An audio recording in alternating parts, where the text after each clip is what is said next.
बिस्मिल्लाहिर्रहमानिर्रहीम। अस्सलाम वालेकुम नाज़रीन, आप देख रहे हैं हमारी यूट्यूब चैनल। नाज़रीन, अहम अपडेट आपके साथ शेयर करने जा रहे हैं। उससे पहले गुजारिश है कि मेरे चैनल को सब्सक्राइब कर लें और वीडियो को लाइक करें ताकि हर नई आने वाली वीडियो आप तक बर वक्त पहुँच सके। नाज़रीन, गुजरात शहर का हल्का PP33 है, जिसमें कई माह से ये खबरें ज़ेर गर्दिश हैं कि मुस्लिम लीग नून और काफ लीग के दरमियान एक सीट एडजस्टमेंट होगी, जिसके नतीजे में चौधरी शाफी हुसैन मुतफिका उम्मीदवार होंगे दोनों पार्टियों के, जबकि हाजी नासिर महमूद जो कि इसी हल्का से उम्मीदवार हैं, उनका कहना है कि मुस्लिम लीग नून किसी सूरत में भी इस हल्का से जो है वो सीट एडजस्टमेंट नहीं करेगी। और इसकी वाज़ेह दलील उन्होंने ये दी, मुस्लिम लीग नून गुज़श्ता इलेक्शन जो हैं उनमें वाज़ेह जो बर्तरी से इस हल्के से जीतती आई है।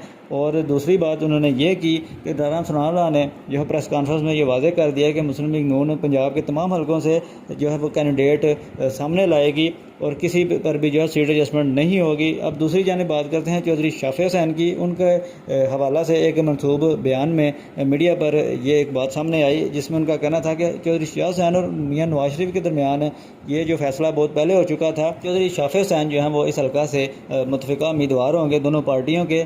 और एक और बात जो है वो मीडिया पर सामने आई, जिसके मुताबिक चौधरी अब्दुल रज़ाक कोटला के साथ ज़िला गुजरात की जो तमाम सीटें हैं उसके फ़ैसले जो है वो किए जाएंगे।